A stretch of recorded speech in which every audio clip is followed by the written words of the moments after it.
Hello and welcome in RKIS class. Myself Anil Kumar.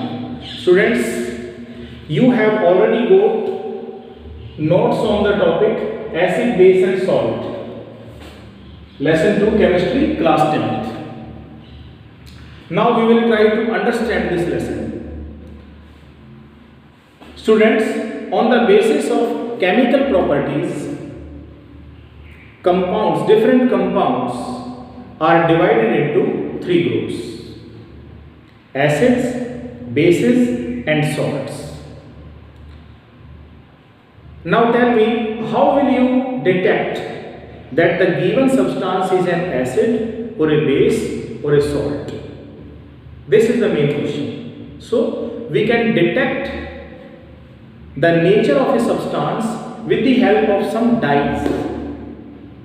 Those dyes with the help of which we can detect that the given substance is an acid or base or salt, they are called indicators. They are called indicators. So what is an indicator? Indicator is a dye which show change in color when it is put in an acid or base. Indicator gives different color in acid or base. By observing that change, we can easily detect that the given substance is an acid or base. Okay? Okay. Indicators can be divided into two types: natural indicators and synthetic indicators. First of all, we are going to discuss natural indicators. Natural indicators are those indicators which we get from nature. Among natural indicator we have litmus. Litmus is obtained from lichen. Lichen which is a combination of alga and fungus, and it belongs to Thallophyta group. It belongs to Thallophyta group. So litmus is a purple dye. Its color is purple. It is obtained from lichen, and litmus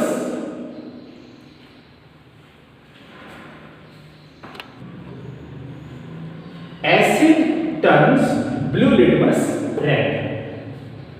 The color of litmus is purple, but the acidic substance turns blue litmus into red.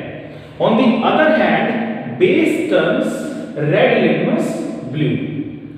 If the color of the litmus change from blue to red, it means the given substance is acidic in nature. Or if it is turning from red to blue, then its nature will be basic, or otherwise what? Next natural indicator is turmeric. The color of turmeric is yellow. If the yellow color turns into red, it means the given substance is base or basic in nature. So we can easily detect the nature of the substance even with the help of turmeric.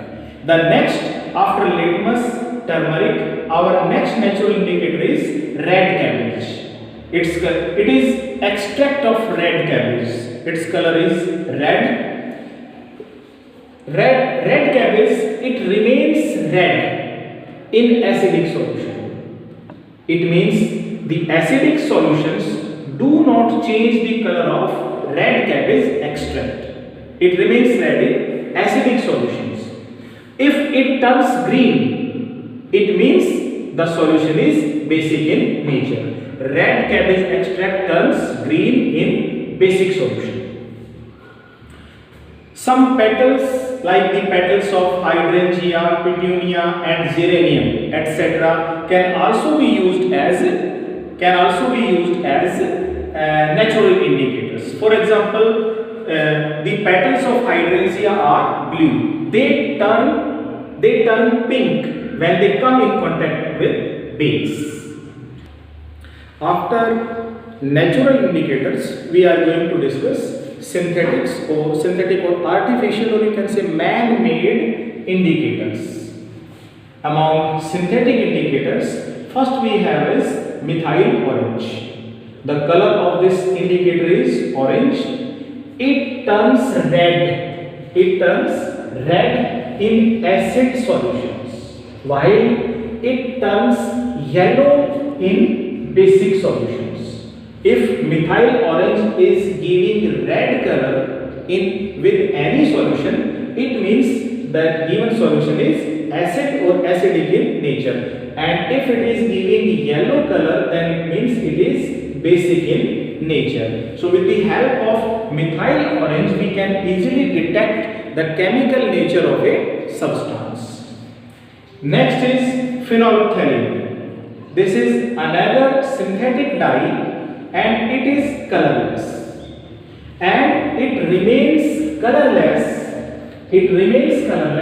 in acid or acidic solutions, while it turns pink in base or basic solutions.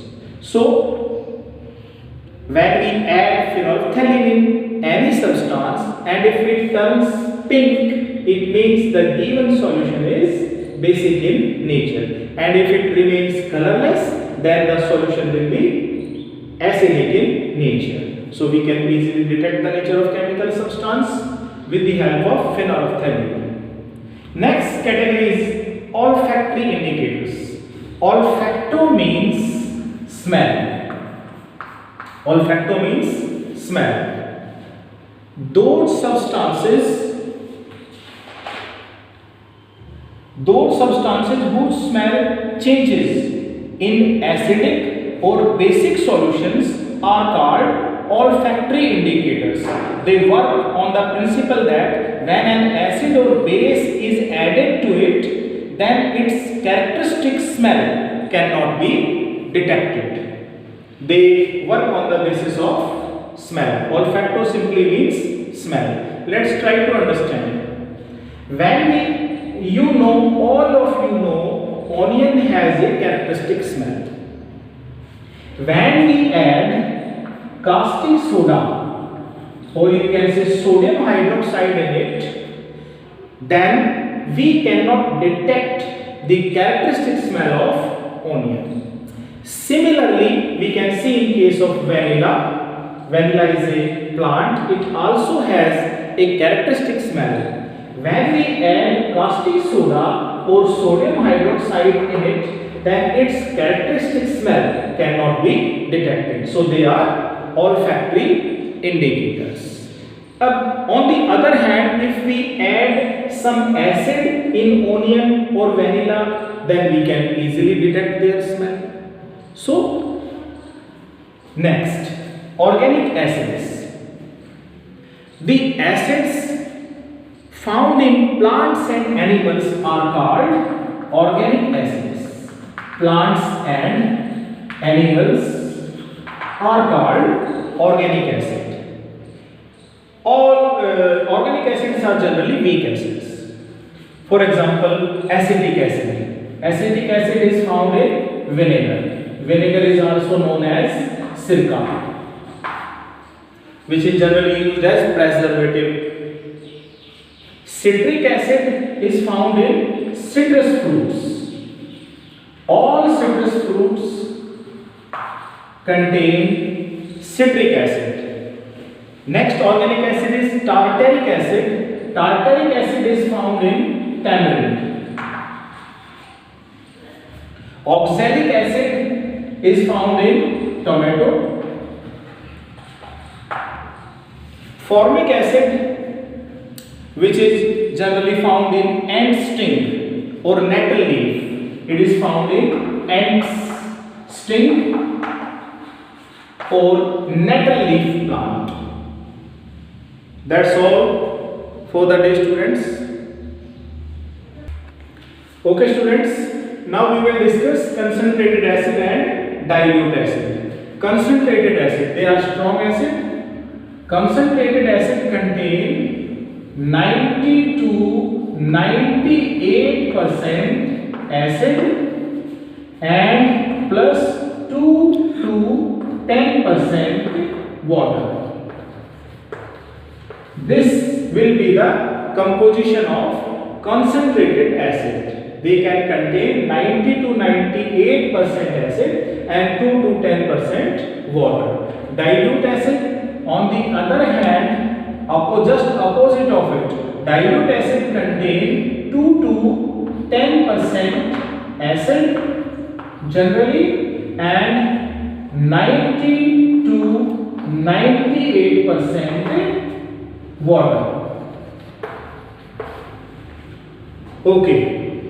Now dilution of concentrated acid. If you want to make dilute solution of an acid from concentrated to dilute, then what will you do?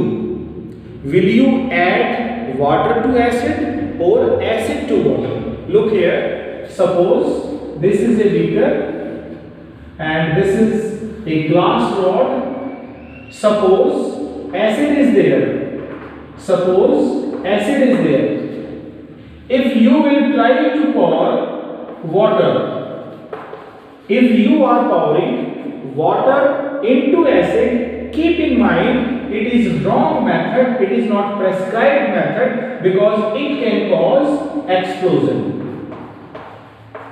It can cause explosion. So we should never add water into strong acid directly. On the other hand, we should take water in the beaker and we should add acid.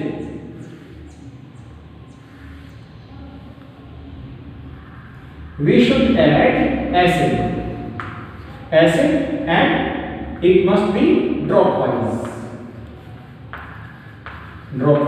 and keep on stirring with this glass rod. This is water and this is acid. So we should never add water into acid. We should add acid into water dropwise and we should keep on stirring. Okay student, this is all for the day. We will meet in next class. Have a good day.